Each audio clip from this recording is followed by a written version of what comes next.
Hey, Crispy Crew, welcome back to Crispy Cocktails, where we bring you the best drinks, the best conversations, and get crispy with leaders, coaches, mentors, entrepreneurs, and all-around badasses making waves. If you're loving what we do, don't forget to hit that subscribe button so you never miss a sip of the action.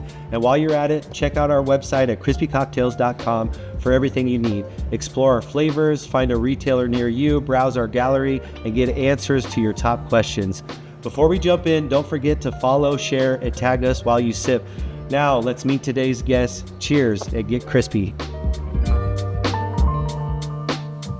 Okay, I'm sitting here today with Karl Dakin, one of the locals here in Denver, Colorado, one of the entrepreneurs that does some things in investing and funding, and then also is looking at growing some leagues for kids out in sports and everything. Why don't you tell us a little bit about yourself and how you got into running your own business? Sure. So, Karl Dakin, I grew up on a farm in Kansas. We had a family business that included farming and a car dealership and farm equipment. And I graduated from that through going to college and coming out to Colorado to set up my own business out here. So my primary business is consulting with entrepreneurs, helping them become fundable, to raise money, to match them with people who have a common interest or affinity with them, and making sure that the deal is good for both people. That's cool. What kind of deals do you look at when you're doing those types of things? Oh, I look at everything. So Right now I'm working on Christian books to film projects.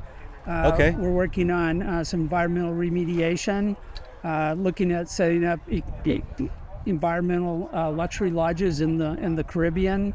Okay. It's everything. Yeah. Do you work with any bars or any cocktail companies? I have. Some of my favorite stories are about restructuring deals for a brew pub up in Longmont. They were doing a offer where they're giving promissory notes with a 20% interest and not getting any takers. So I talked them into giving up $200 of discounts on their beers and knocking the interest rate down to 5%, and they got funded. That's incredible. That's so awesome. So you can just structure a deal however you like and see what we can do to get funding. What's some of the biggest deals that you've ever done? Some of the bigger deals were north of $10 million. Most of them were technology projects, bringing something to market that didn't exist before. When you get into real estate projects, it can go multiples of that, but it's not really a bigger deal. It's just more money. Yeah. I definitely like doing real estate as well, and it's definitely a good industry to be in, and it's always an appreciating asset. So I've always looked at getting funding for real estate deals or businesses, and a lot of young entrepreneurs don't know where to start. So it's nice for somebody like you to come in and help them out, work with the banks, work with investors, all of those good things. How do you find your clients? How do people come and find you? Well, it's a number of things. One, I've been around so long, 46 years now, that I have a natural pipeline of people that come to me by referrals going back years and decades and so forth. Then I have my own podcast. It's called Successful Funding. That's on Tuesday mornings at 8 o'clock on both LinkedIn and YouTube. Okay. And then I publish a newsletter, and I do a lot of speaking engagements. In fact, I'm being set up to do a presentation to filmmakers in Germany in October on fundraising. So it's a little bit of everything everywhere. Yeah, that's amazing. That's so cool. And you've been around long enough that you've got the network, you've got the clients. How many deals are you working on right now? Somewhere over 30. Wow. Do you have a whole team of employees and staff that you work with, or just a one-man guy? It's a little bit different. It's a little bit of hybrid of that. So on any given project, I may have 1, 2, or 5 people working with me on that project. So 30 projects might be as many as 150 people that I'm trying to keep track of. Usually you only have about a half dozen to a dozen that you're working on intensively. You only have another dozen that need a lot of help, and you have another dozen that you don't know what to do with. So. That's funny. What advice would you give to a young entrepreneur that needs to get funding, that's looking at, raising anywhere from a couple $100,000 to $1 million? What would you tell them? The key thing is that they don't want to pitch to everybody. The typical thing is stand up on a soapbox, tell the world you exist, and expect money to show up like an Amazon delivery. Yeah. It ain't going to happen that So do way. they talk to like all their, friends and family? Do you see a lot of people going south in deals with, family members or friends trying to get money and stuff like that? Well, the friends and family is a great way to get started for that first money you need if you can convert that into larger money down the road. But it's not always a guarantee that you're going to get to the bigger money. But the biggest problem is that they assume that everybody wants to invest in them, which is not the case at all. So what I use is my own approach to raising capital. I call it motivated money. I try to find those investor candidates who actually need me more than I need their money, because I'm one of the ingredients in their recipe for success. So if I'm like doing workforce housing as a project, I'm going to be talking to a municipality that needs housing. I'm going to be talking to a local employer who can't bring anybody into town because there's no housing for them. So at that time, it's a strategic investment. We're looking at multiple benefits coming out of the deal instead of just a single return on investment. Okay. And then do you work with a ton of different banks and... Not really. No? Are you more with investors? I work on the earliest stage, so from concept to growth. So at some point, we like to get to a point where we do work with banks because the money's cheaper, but we have to prove ourselves out. We have to be far enough down the road before the bank will step in and do something. And once you get to that point, though, actually, you're going to qualify for almost every bank that's out there. So it isn't that big of a deal. You can almost go to an auction stand-up at that point, talk to multiple banks, get the best bid. Okay. All right. So when you said that rather than going out there and talking to the world about a young investor trying to get investment, how should a young entrepreneur approach getting the investment right from the start? They should find what I call a funding soulmate. A funding soulmate. Okay. Yeah. Yeah, and this is, as I stated it, this is someone who actually needs you to succeed in order for them to succeed. So it's all in the self-interest of the investor. They don't really care about you. They're not really making an investment in you out of passion or that much, because they're looking about their own interests. They want to know that whatever you're doing is going to help them get to where they want to go. And if you happen to be that rare ingredient, the only person that can help them get there, it's not about pitching. It's about taking an order for the money.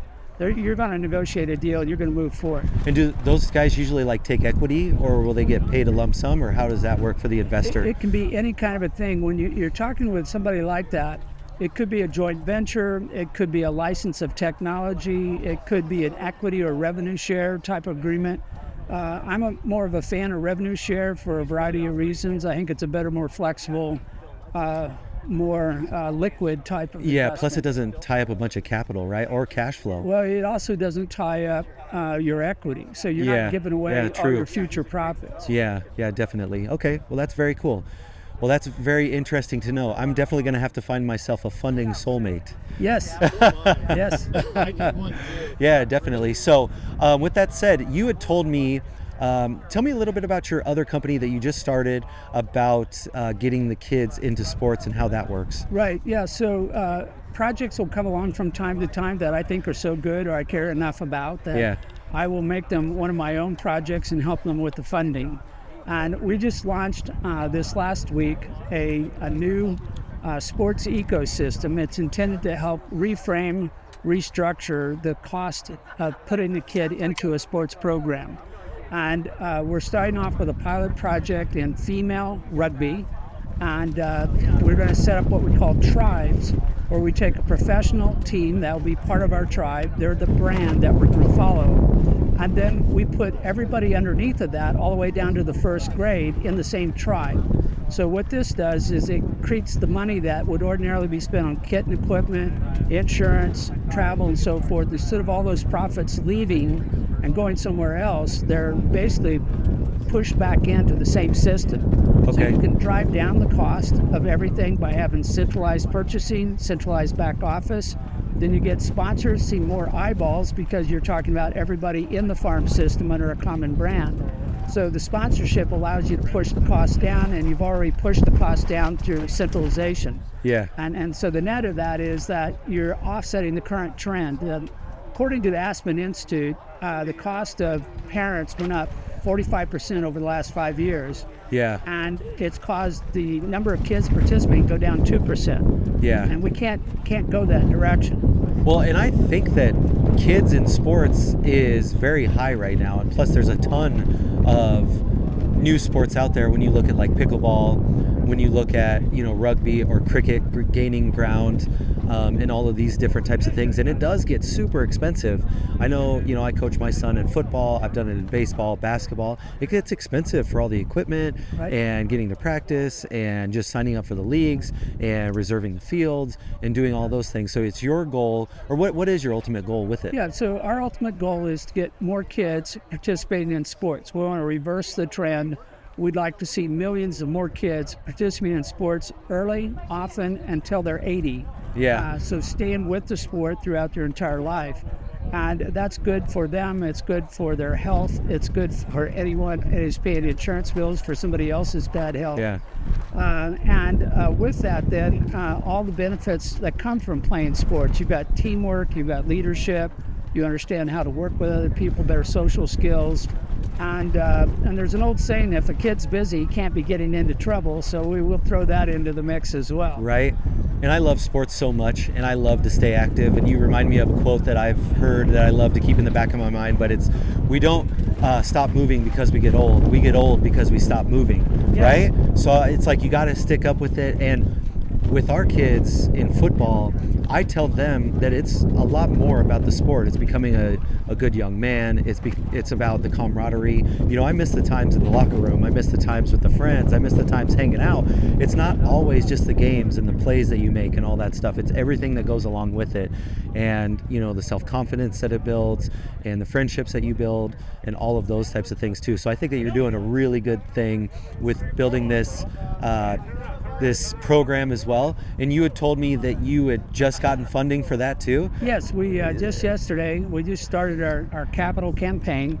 It's a $500,000 small dollar seed funding campaign. We got our first $50,000 in the door yesterday. Awesome. And we're going to be talking to some people actually at this event who've expressed interest in doing something. In this event? In this event. Yeah. So with that, then the goal is to raise another $5 million towards the end of the year, which will give us enough money to do national tournaments for about 2 years, and then move to seasonal play and keep expanding over the next 8 years. Okay. Well, that's very good. Cheers to you for doing all Yes. of this stuff. Thank you. We really appreciate you being on here talking to us. I definitely want to know more about your program and get involved with it, and however we can help with crispy cocktails, all that good stuff. With the last thing said, what do you think about the cherry press that you have in your hand there? It's very delicious. Yeah. I'm going to have to try all of them to make sure whether or not this is my favorite or not, but I'm willing to go through that, to find out which one I like best. Very good. And thank you so much for being on. Where can some of the sponsors or some of the other people find you if they want to look at getting funding or possibly sponsor the Renaissance event with the sports and everything? Yeah, so at the present time, the easiest place to get information is to come to my consulting company. That's dakincapital.com, and I'll take all the questions. We've got several places we're setting up websites. We're on the fly at the moment, so not everything's where it needs to be, but we'll be there in a couple of weeks and you'll be able to go to renaissancerugby.com and you'll get all the information on the new league. And we've set up a new private investment club to support all these sports called Triple Threat Champions, and we're in the process of setting that up as well. Okay, cool. Very cool. And last thing, what's one piece of advice that you would give a young entrepreneur that's just starting out that you wish you would have known a long time ago? So one out of thousands. Right? As a young entrepreneur, there's a saying, you don't know what you don't know. And that can kill you as a business quicker than anything else. Because you think something's going to happen, it doesn't happen. You lean on something, it doesn't support your weight. So you can't learn enough quickly enough. And because you can't learn quickly enough, then you should surround yourself with people who know about everything you need to know. Build a board of directors, a board of advisors. I recommend up to 20 board of advisors around the company because it gives you their advice, their expertise, their network, and maybe their funding. Yeah. Well, and that's I think that that's crucial. That's key. And you've been building it for 46 years, so I'm sure you've got a network of 20 people. And I love getting into a local entrepreneurship group and just networking. And I like getting constructive criticism too, because we don't see our blind spots. And I also use I try to call it the OQP method, only quality people. Surround yourself with only quality people that can help you out, that can help grow your business, that aren't toxic inside the environment, and you'll definitely grow a lot faster, a lot better, and things will, grow and be much more successful. So cheers to you. Thank you so much for being on, and we'll catch you next time. Sounds great. Cool. Thank you. Yeah, thanks. Here's to 5 o'clock somewhere in the middle of nowhere. Here's to a good tan and a buzz with the good ones that we love. Here's to 2 for 1 on ladies' night. Here's to the 19th hole. Anchors down and bottoms up. It's almost time to start the show.